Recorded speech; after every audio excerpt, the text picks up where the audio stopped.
All right, so are we ready? Yep. So the first thing is that you put your thumb inside the loop, right? I usually start with the back of the hand, all right?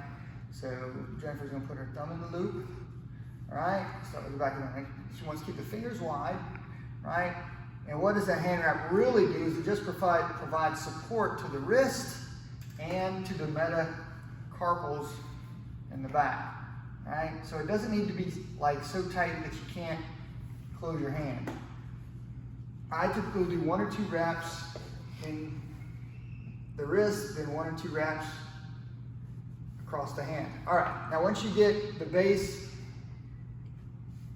started, remember that the knuckles is kind of the thing. I'm gonna have her close her hand and make sure it's not too tight, all right? And that's reasonable. Now, once you get here, she can open the hand back up, and if you want, this is where you're gonna start going through the fingers, all right?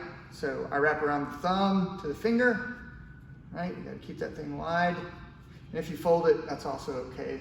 That's a technique I've seen, right? And I'm gonna go back around the hand.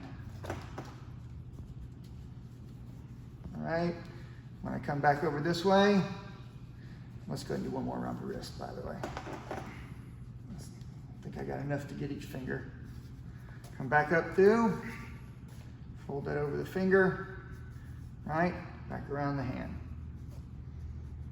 And then I got one more. I should have enough to go around the wrist.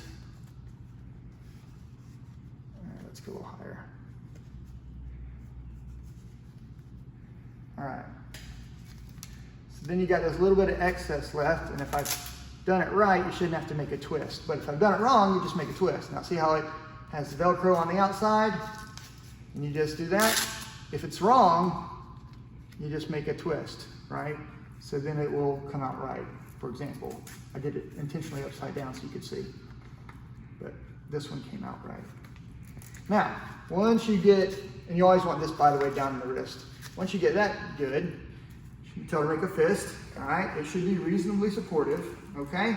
And then you tell her to open her hand, relax, and then you start looking at the fingers, right? You should see the capillary response. So it's nice and pink. I push it, it should go white, and then back to pink. If the hands turn white or if the hands get cold, you got it too tight. Remember that people that think that this thing's got to be so tight are really concerned that the hand itself is gonna break when you hit. But generally speaking, with reasonable amount of security with the wrist wrap and then with the glove on top, you're not gonna break your hand. I'll be honest with you guys, most of the time, I don't even wrap my hands. And when I've kicked fighters in the past, I put 2 wraps of regular medical tape and then 2 wraps around there and I'm done. And I've got other trainers I've seen, they'll stack gauze on top of the knuckles and they'll do all kinds of stuff to keep you from injuring your hand. But it really becomes, in my opinion, a way to make a compact fist. Basically, they think it's gonna help their fighter hit harder. And that is basically it. Cool.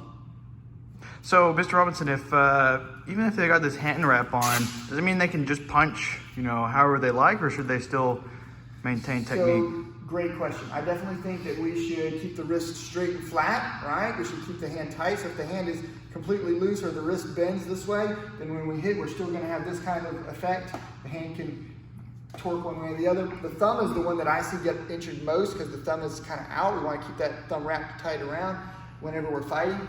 But most gloves these days, boxing gloves at least, have got a secured thumb so that the thumb is sewn in so that it doesn't come apart.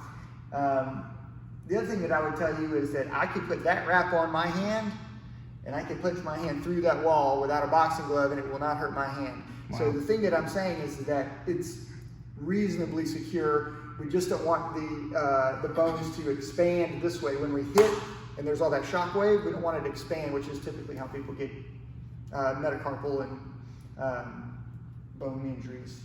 Cool? Cool. All right.